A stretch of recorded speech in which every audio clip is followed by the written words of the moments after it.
All right, today we're diving into something that's, well, it's pretty complex and for a lot of people, really personal. Is porn addiction a real clinical diagnosis? And we're going to explore this idea. What if the real story here isn't the addiction at all, but the powerful, crushing feeling of shame? So let's just kick things off with a really provocative idea from our source material. What if the problem with frequent porn use was not the behavior itself, but how you judged it? I mean, that one question alone kind of flips the whole script, right? It challenges pretty much everything we think we know about this topic. And that really tees up our central question for today. So is porn addiction actually real? And spoiler alert, the answer is, well, it's anything but simple. Okay, so to even begin to unpack this, we've got to look at the clinical controversy, because believe me, it is a huge point of debate among professionals. You see, on one side of the coin, you've got this massive multi-million-dollar porn addiction recovery industry that's popped up. Culturally, the term is just everywhere. And lots of people self-diagnose, feeling like they're genuinely out of control with their use. But, and this is a big but, when you actually look at the official clinical manuals, the story gets way more complicated. So you've got the DSM-5, which is basically the Bible for American psychiatry, and it has no formal diagnosis for porn addiction. Nothing. Then you look at the World Health Organization's manual, the ICD-11, and it does include something called Compulsive Sexual Behavior Disorder. So get this, the world's top medical authorities can't even agree on this. That's a huge deal. So that disagreement right there, it kind of forces us to look deeper. We have to go beyond just, the number of hours watched and start searching for a different cause. Researchers actually have a specific term for this. It's called self-perceived problematic porn use, or SPPPU for short. And I want you to really pay attention to the definition here. It's not about how many hours someone watches porn, it's all about the feeling of being unable to control your own use and the feeling that it's messing with your life. It's totally subjective. And the research? It totally backs this up. This quote from our source material is so important. The frequency of porn use may not be the most critical variable associated with a person's feeling dysregulated or out of control. Think about that for a second. That is a huge finding. Okay, so let's be absolutely crystal clear on this point. The real pain, the feeling of addiction, comes from the perception of being out of control. It's not necessarily tied to the behavior itself. You could have two people who watch the exact same amount of porn, and one could feel this immense, crushing distress, while the other feels, well, nothing at all. So, if it's not about the sheer quantity, then what is it? What's the real driver here?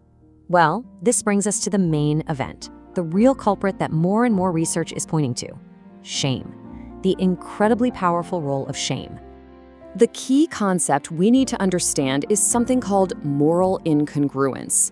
It's basically the fancy psychological term for that awful, gut-wrenching feeling you get when your behavior, in this case watching porn, goes directly against your own deeply held moral or religious beliefs. And what this does is create a really simple but totally vicious cycle. So, step 1, you hold a belief, right? Using porn is morally wrong. Step 2, you do it anyway. And boom, step 3, you get this intense clash between your beliefs and your actions. And that's what creates the shame and the distress. This right here, this is the engine that drives that feeling of being addicted. And look, this isn't just some abstract theory. There was a major study in 2021 that gave us some pretty hard evidence for this. It found that how religious a person was a major predictor of whether they felt like they had a porn addiction. And why is that? It's because religiosity often ramps up that moral judgment, which then just pours gasoline on the fire of shame. And you can see that finding laid out pretty clearly right here. For people who reported high levels of religiosity, that internal moral conflict led to high levels of shame, and a much higher chance they'd say they were addicted. But for folks with low religiosity, there's less conflict, less shame, and a lower chance they feel addicted. And here's the kicker: even if they're watching the exact same amount of porn. Okay, but these beliefs, these internal conflicts, they don't just exist in a vacuum, right? Things like our relationships and our cultural background play a massive part in all this too. Take relationships, for example. Sometimes what looks like a porn addiction on the surface is actually a symptom of something way deeper going on. It might be an unconscious way of expressing anger or even revenge. Maybe it's a response to feeling powerless in the relationship, or even a strategy to avoid conflict with a partner. It can become a way to silence feelings that you just can't communicate directly. So you have to ask, where does all that shame come from in the first place? Well, a lot of the time, it's rooted in how we were raised. If you grew up in a really strict family or a strict cultural or religious environment, you might have been taught from a super young age that sexuality itself, even just your fantasies, is something to be ashamed of. And that just lays the groundwork for this moral incongruence to pop up later in life. All right, so let's try to pull all these threads together. We've seen the clinical debate, we have talked about how important perception is, and we've really dug into the power of shame. So what's the verdict? What's really going on here? Well, first off, it's probably helpful to call out some of the common myths that get pushed around, especially by that for-profit porn addiction recovery industry.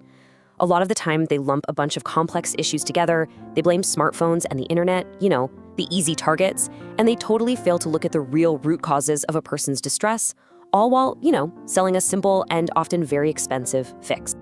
And this all leads to a really powerful conclusion. The evidence is strongly suggesting that the issue isn't the porn itself, it's what the behavior means to that specific person. If we really want to understand what's happening, we need to look through a much wider lens, what experts call a biopsychosocial lens. So what that means is, instead of just slapping an addiction label on it, it's way more helpful to see this behavior as a potential symptom. It could be a signpost pointing to all sorts of other things, like unresolved issues in a relationship, or maybe an underlying anxiety disorder, or even undiagnosed ADHD. It could be about unexpressed anger, or that debilitating shame we've been talking about. And each of those things needs a totally different kind of help. And that really leaves us with one last powerful question to think about. What if the real goal isn't just about stopping the behavior? What if it's about pausing and actually trying to understand what that behavior is trying to tell us about ourselves and about our lives? What are the hidden conflicts or unmet needs that it's desperately trying to bring to the surface?